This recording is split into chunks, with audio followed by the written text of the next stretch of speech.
¿Qué está pasando en Israel y Palestina? A raíz del video que hice sobre lo que está pasando en Colombia, varias gente me empezó a escribir pidiéndome que si podía hacer un video explicándoles lo que está pasando en Israel y Palestina. Y la verdad es que es algo bastante complicado que no voy a poder explicar en este video. Sin embargo, voy a dar un marco teórico, por así decirlo, histórico, para que puedan entender más o menos cómo se originó este conflicto y que tengan herramientas para investigar y saber qué es lo que deben buscar si quieren saber más sobre esto, porque es un conflicto que tiene muchas batallas, tiene peleas, tiene situaciones geopolíticas bastante complejas. Hay tratados de paz, hay muchísimas cosas que están envueltas dentro de esto y de la geopolítica del área, que hacen todo muy muy complicado. Pero les voy a dar una explicación breve, bastante general, de qué es cómo se originó este conflicto y por qué están en guerra palestinos y judíos en Israel. Para empezar, hay que entender que este conflicto no es lo que muchos piensan, que inició hace miles de años y que es algo muy antiguo, No, en verdad no, es un conflicto del siglo XX, realmente. El profeta Mahoma, que es como el Jesús del Islam, él mismo reconocía a los judíos como creyentes, como amigos creyentes de los musulmanes, porque recordemos de mis videos de Abraham, que Abraham tuvo dos hijos, Ismael e Isaac. Ismael fue con su esclava Agar e Isaac fue su hijo con su esposa Sara. Entonces, de la vía de Sara salen los cristianos y todo el pueblo de Israel, y de la vía de Agar, su esclava, pues salen los musulmanes, los del Islam, ¿no? Pero todos vienen de Abraham. Y en el siglo, me parece que fue en el año 70, cuando les destruyeron el templo, Tito Livio, que los judíos tuvieron que huir. Ahí es cuando se separa la historia de los árabes y los judíos. Realmente es ahí donde se separan, donde dejan de estar juntos. El problema con los judíos es que pues nadie los quería, donde llegaban por muchas razones, por la peste, por diferentes razones, los perseguían, los segregaban, los mataban, etcétera. Entonces los judíos todo el tiempo han estado escapando y brincando de un lugar a otro. Y por esto es que se crea, a raíz del pensamiento ilustrado de la Revolución Francesa, se empiezan a crear estos pensamientos donde la gente van a empezar a ser ciudadanos. Ya no van a ser siervos de un gran señor o de un monarca, etcétera, sino que ahora van a ser ciudadanos. Entonces, entre todos estos movimientos empiezan a nacer nacionalismos, y entre esos nacionalismos y esos pensamientos de independencia, más de individualismo, es donde nace el sionismo. Por el monte de Sión, ¿no? Por el lugar Sión, donde fue donde corrieron a los judíos, de donde salieron originalmente, ¿no? Entonces, de ahí viene la palabra sionismo. Entonces, el sionismo es este movimiento donde los judíos dicen, a ver, ¿cuál es la solución para que ya nos dejen de perseguir, ya nos dejen de segregar, ya nos dejen de marginalizar, ya nos dejen de matar, ya dejen todos los europeos y los rusos y etcétera de pasarnos por sus entrepiernas? ¿Cómo le hacemos? Entonces la solución fue, bueno, lo que necesitamos es tener nuestra propia nación, un país judío, el país de Israel, donde nadie se meta con nosotros, donde nadie nos moleste, donde ya nos dejen de estar jodiendo, por favor. Entonces, de ahí nace el sionismo y se empieza a hacer popular este movimiento. Luego llega la decisión Balfour, que Balfour era el primer ministro, el ministro de Relaciones Exteriores del Reino Unido en 1917, durante la Primera Guerra Mundial. Entonces los judíos, había intereses de los ingleses con los judíos, porque los judíos les estaban financiando varias cosas para la guerra, dándoles apoyos, etc. Entonces, entre estos tratados, la decisión Balfour fue: si me ayudan a ganar la guerra, cuando nosotros ganemos la guerra, vamos a apoyar la idea, la noción de que haya un estado israelita, un estado judío en la tierra de Palestina, ¿no? Que, pues bueno, ahí estaban los palestinos, eso era Palestina, porque también existía el Imperio Turco Otomano, que el Imperio Turco Otomano, pues recuerden que pues llegó cuando destruyeron Constantinopla, ¿no? Invadieron Constantinopla con sus cañones y se hizo un gran imperio. Y Palestina formaba parte del imperio turco otomano, era territorio otomano. Entonces la gente que vivía ahí en su mayoría eran árabes, musulmanes, sunitas. Entonces, ellos mismos, los palestinos que estaban ahí, bueno, los árabes que estaban ahí musulmanes, se identificaban a sí mismos como palestinos. Esa era su etnia, la etnia con la que ellos se identificaban a sí mismos.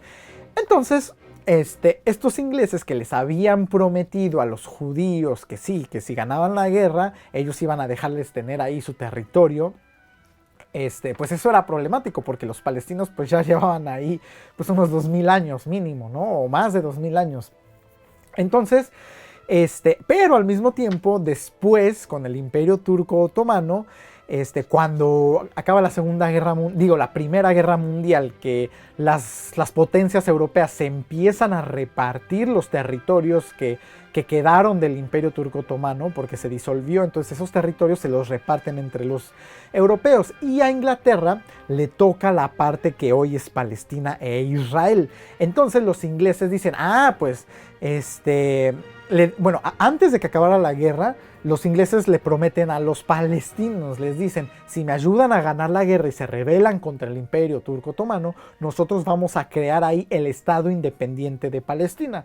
Y al final pues eso no pasó, los ingleses se quedaron esos y ahora era la Palestina inglesa. Entonces los palestinos pues pasaron de ser un pedazo del Imperio Turco Otomano viviendo bajo la represión, el yugo de un imperio, a pasar ahora a ser parte del Imperio inglés, ¿no? Entonces era como, pues, o sea, ¿de qué me sirvió hacer este acuerdo? ¿De qué me sirvió liberarme de los otomanos si ahora ya tengo a los ingleses y ahora soy un protectorado inglés? Pero los judíos pues llegan a reclamar, oye, tú me prometiste que ahí iba a ser la tierra de Israel. Entonces los ingleses empiezan a dejar entrar judíos a la zona desde 1920, empiezan a dejar entrar poco a poco judíos a las zonas más rurales para que hicieran agricultura, etcétera, ¿no? Y poco a poco se van haciendo más y más, y a los árabes no les gustaba. Primero que nada, a los árabes que estaban ahí, pues ya traían, pues era colonialismo inglés, ¿me entiendes? Un colonialismo un poco más leve, no tan vulgar como el de siglos anteriores, pero pues era finalmente colonialismo inglés. Entonces los tenían ya encima, y los árabes, pues obviamente había árabes rebeldes que no querían eso porque a ellos les habían prometido un estado independiente de Palestina y a los judíos les prometieron lo mismo. Entonces los ingleses empezaron a hacer una porquería, se empezaron a hacer algo súper cochino, donde cuando los árabes, los palestinos, se rebelaban contra la corona inglesa, contra los ingleses les daban armas, y también los franceses les daban armas a los judíos que estaban ahí, para que los judíos les ayudaran a aplacar a los árabes. Entonces los ingleses hacían algo así como, mira, esos palestinos te quieren sacar de tu nueva casa, toma un poco de armas y ve a matarlos. Eso es lo que estaban haciendo los ingleses. Entonces se generaron grupos terroristas israelitas, ¿sí? Los israelitas también tuvieron grupos terroristas que se generaron con base a esto, porque es una sociedad pequeña. Recuerden que esto de grupos terroristas, depende quién los mire, ¿no? O sea, actualmente los israelitas llaman terroristas a los palestinos, ¿no? Pero en ese entonces, como los palestinos eran la mayoría, llamaban terroristas a los israelitas, ¿no? Entonces depende quién sea el orden, quién sea el opresor. El opresor siempre es el que llama terroristas a los marginados, ¿no? Siempre es así. Pero ¿qué pasa después en 1935? En 1935 empiezan las leyes de Nuremberg, que es cuando los nazis empiezan a cazar judíos en Europa y los empiezan primero a segregar, luego los empiezan a concentrar en campos de concentración, y luego los empiezan a exterminar. Entonces de ahí se suelta una migración muy grande hacia Palestina, y más o menos ese año llegaron alrededor de 150,000 judíos a Palestina, y eso pues ya no les gusta a los palestinos. Hay rebeliones más grandes, entonces se rebelan contra los ingleses por dejar entrar judíos.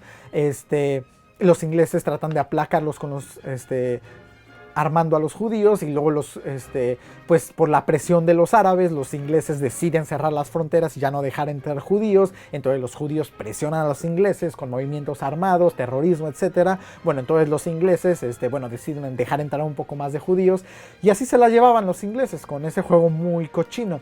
Después, en 1945, la cosa empeora, porque pues es cuando todo lo del Holocausto sale a la luz. Entonces empiezan a llegar muchísimos judíos en masa. Había un barco enorme que se llamaba el Éxodo en Haifa, ¿no? Que es parte de Israel ahorita. Entonces, un barco lleno de judíos que estaban haciendo huelga de hambre, un barco que se estaba hundiendo, entonces no les queda más que dejarlos entrar a Israel. Y en 1948 se crea, o sea, la ONU decide crear el Estado de Israel en la tierra palestina. Entonces a los palestinos les quitan más de la mitad de su territorio. Y ahora los estados árabes para este entonces ya estaban organizados en el panarabismo, que fue un movimiento que creó Abdel Gamal Nasser.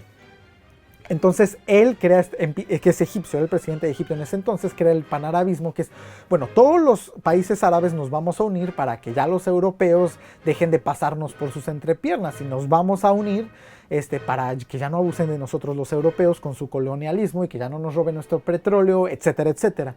Entonces, cuando llegan todos estos judíos y crean la nación de Israel dentro de Palestina, un estado árabe, todos los árabes se unen para que eso no pase, porque los árabes no pueden ver eso como, ay, pobrecitos judíos, no lo pueden ver así.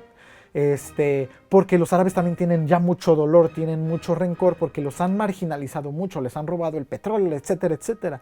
Entonces los árabes ven esto como más colonialismo inglés, o sea, más colonialismo europeo, donde es típico que llegan los europeos, te inventan un país donde ellos quieren y te meten gente y te meten un gobierno el que ellos quieren. Entonces los árabes veían más de eso, ellos no. Y los árabes dicen, a ver, ¿por qué yo tengo que pagar los platos rotos de los judíos? O sea, yo a los judíos no les destruí el templo, yo no los corrí de Roma, yo no los perseguí en Europa, yo no hice el holocausto, etcétera, etcétera. Entonces, ¿por qué? O sea, yo no tengo nada que ver con los judíos, yo no tengo nada en contra de los judíos, yo nunca le he hecho daño a los judíos. ¿Por qué me los traes aquí, me los metes aquí? ¿Por qué me quitas mis tierras para dárselas a ellos? ¿Yo qué culpa tengo? Los europeos provocaron todo esto, que los europeos lo resuelvan en su propia tierra.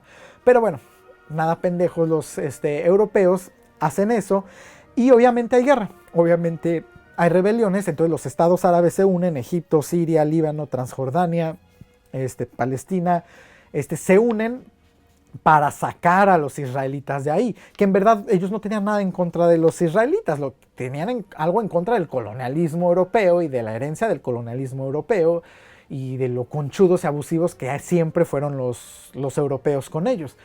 Entonces los europeos, como tienen ese gran karma del holocausto, porque en el holocausto pues todos veían que los europeos en toda Europa veían que los nazis agarraban judíos, se los llevaban, y todos calladitos, todos se hacían bien pendejos como si no hubiera pasado nada, se llevaban a sus vecinos judíos y ellos, nadie dijo nada. Entonces el karma que tienen los europeos con lo del holocausto no solo es porque ellos ejecutaron esas cosas, sino por omisión también, porque se hicieron bien pendejos y nadie dijo nada.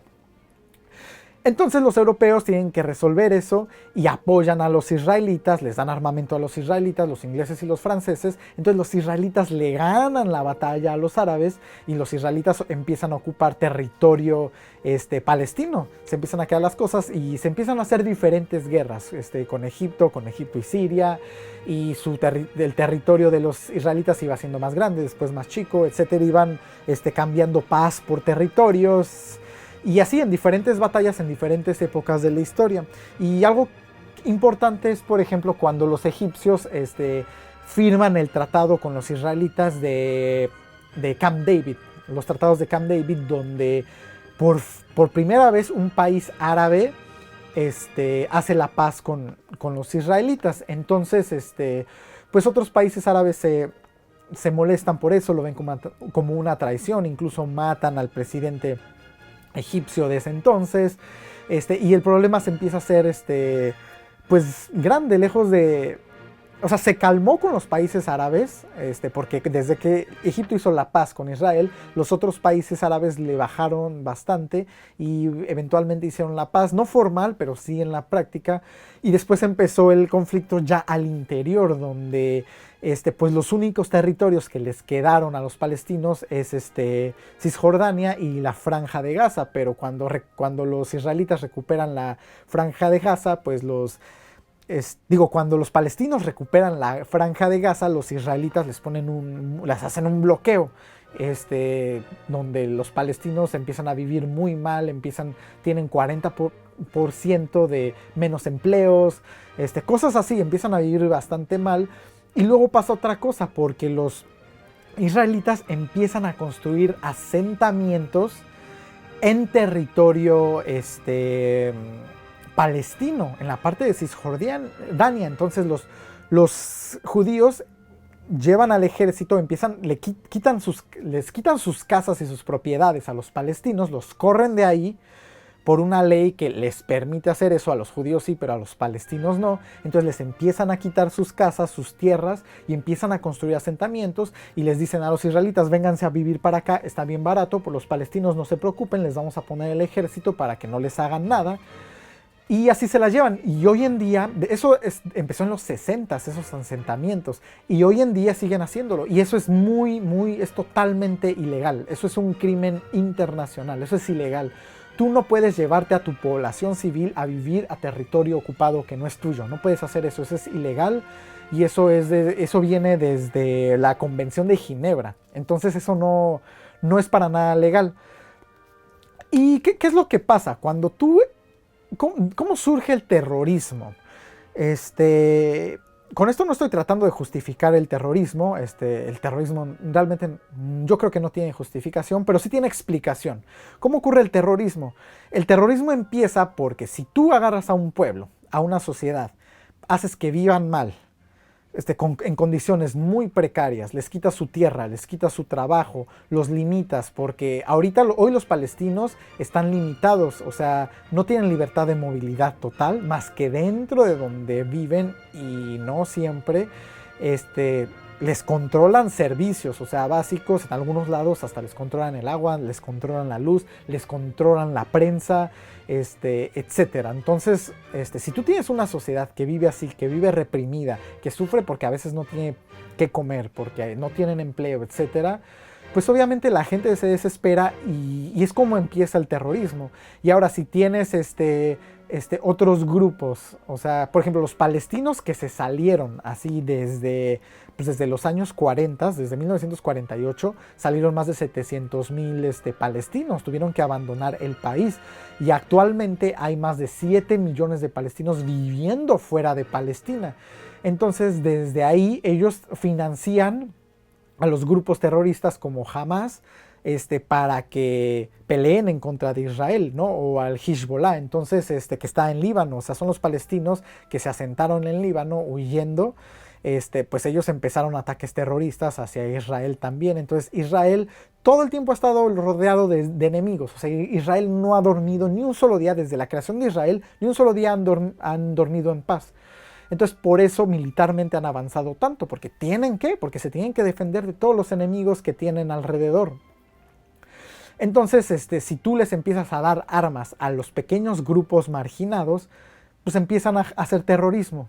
Es como empiezan a tratar de resolver las cosas, y eso está bastante mal, porque Hamas hoy en día está lanzando misiles hacia Israel, hacia población civil, y esos son crímenes de guerra, crímenes de lesa humanidad, eso es totalmente ilegal. Así como los asentamientos judíos en territorio palestino son muy ilegales y son colonialismo, lo mismo es también muy malo que estén lanzando cohetes todo el tiempo. Y es bien sabido que la violencia genera más violencia.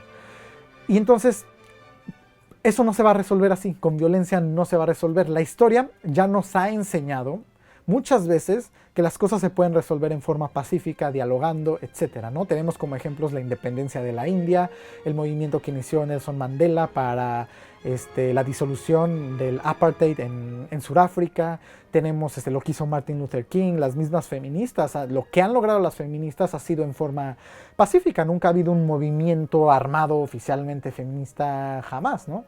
Digo, en todos estos movimientos siempre va a haber uno que otro acto de vandalismo, muchas veces provocados, infiltrados por el opresor, o simplemente por la autonomía de cada individuo que decide hacer actos de vandalismo, pero no son movimientos que en su esencia tengan o pretendan ser un movimiento, una resistencia armada, para nada. Entonces sí, la historia nos ha demostrado que eso de que el fin justifica los medios, eso es una gran estupidez. ¿Sí? Los fines y los medios no son separables. De nada sirve tener un fin muy noble y muy bueno si tus métodos son ruines. Eso no sirve de nada y nos lo ha demostrado la historia también muchas veces, como la Revolución Francesa, por ejemplo. Vean cómo acabó eso. Entonces, los fines y los medios no son separables. Entonces, tanto palestinos como israelitas, ahorita es algo ya muy complicado, porque los palestinos que han sido exiliados necesitan regresar, tienen que regresar a sus tierras, y los israelitas tienen que entender que ellos tienen que regresar. Tampoco los israelitas ya no se pueden ir de ahí, ya no es 1964, o sea, los israelitas ya tienen sus vidas ahí, ya tienen sus casas ahí, etcétera. Ahí pertenecen y ahí se tienen que quedar. Entonces tienen que llegar a un acuerdo donde a lo mejor sí haya dos estados, un estado israelita, un estado palestino, y que puedan vivir siendo unos vecinos de los otros en paz, sin que ya nadie los esté molestando los unos a los otros, sin que los israelitas se les quieran meter y quitarles cada vez más tierra como lo han estado haciendo. Porque realmente lo que los israelitas están haciendo hoy es como el apartheid en Sudáfrica. Es como empezó el nazismo. El nazismo así empezó. Y esperemos que no vaya a terminar igual, ¿no? Que esto. Porque igual internacionalmente las grandes potencias andan muy calladitas, muy pasivas, como lo estaban con Hitler, ¿no? Por ejemplo. Que esperemos que no pasen. Entonces, tienen que encontrar la manera de tener sus dos estados y vivir en paz. Algo todavía más ideal, ya más avanzado, pues sería que lograran tener una nación que fuera una nación laica, democrática, donde todas las religiones fueran aceptadas y bienvenidas, y tanto palestinos como judíos pudieran vivir ahí en paz. O sea, israelitas y palestinos puedan vivir en la misma nación en paz. Pero eso ya es muy difícil, porque necesitaría dejar de haber gobiernos religiosos, porque si yo tengo un gobierno judío, pues eso automáticamente excluye a los que no sean judíos. Entonces, los únicos que podrían disfrutar de democracia dentro de un estado religioso son los que practican esa religión. Los de otras religiones no podrían disfrutar de esa democracia, que es lo que está pasando ahorita. Entonces sí, bueno, lo ideal sería eso, que pudieran vivir todos juntos en paz, ya sea cada quien con su propio estado, o todos juntos en un estado laico, democrático, y cada quien disfrutar de su religión dentro de su casa, dentro de su sinagoga, etcétera, sin que nadie los moleste. Pero bueno, hubo cese al fuego, por fin, después de pues varios días. Estuvo cese al fuego. Entonces vamos a ver cómo termina esto. Esperemos que termine bien. Esperemos que algún día los palestinos logren regresar a casa, porque es su casa, y esperemos que logren vivir en paz con los israelitas que están ahí, que también es casa de ellos. Entonces, pues espero que les haya ayudado esta explicación. Si les gustaría saber más del tema, investiguen de las diferentes guerras, la guerra de los 6 días, la guerra del Yom Kippur, investiguen del Tratado de Camp David, de los acuerdos de Oslo, investiguen de la historia de los judíos, de la historia de los musulmanes. O sea, son culturas muy hermosas. La cultura palestina, la cultura judía, son culturas muy hermosas, culturas ancestrales que han aportado muchísimo a la humanidad. El problema es que en las noticias y en la tele y en todos los medios solo nos enseñan explosiones y bombardeos, y los hacen siempre ver como estos salvajes que se están peleando, cuando en verdad es gente que tiene un arraigo cultural muy fuerte, muy bonito. Tienen culturas hermosas en su música, su arte en general, su literatura, todo lo que han hecho, todo lo que han innovado, todo lo que han inventado. Son gente hermosa, o sea, de ambos lados, tanto israelitas como palestinos. Entonces, investiguen un poco más de quiénes son todos ellos, investiguen un poco más de esta historia que es bastante interesante para podernos crear un juicio de un poco más objetivo de lo que está pasando. Recuerden que cada lado siempre cuenta su historia como le conviene. Entonces a los israelitas de su lado les cuentan lo que ellos al gobierno le conviene escuchar, y a los palestinos lo mismo, les cuentan su parte, y a nosotros también nos llegan puras explosiones y no entendemos muy bien lo que pasa. Entonces les recomiendo que se metan a averiguar un poco más de esto. Y pues si les gustó este video, denle like, ya saben, suscríbanse, que ya tengo menos de 1 millón de suscriptores. Comenten en los comentarios si les gustó, o si no les gustó, insúltenme en la forma más ofensiva que puedan. Métanle el dedito gordo, compartan con sus tías cristianas en el grupo de WhatsApp de la familia y activen la campanada para que les avisen algo. Adiós. Good afternoon, good evening, and good night.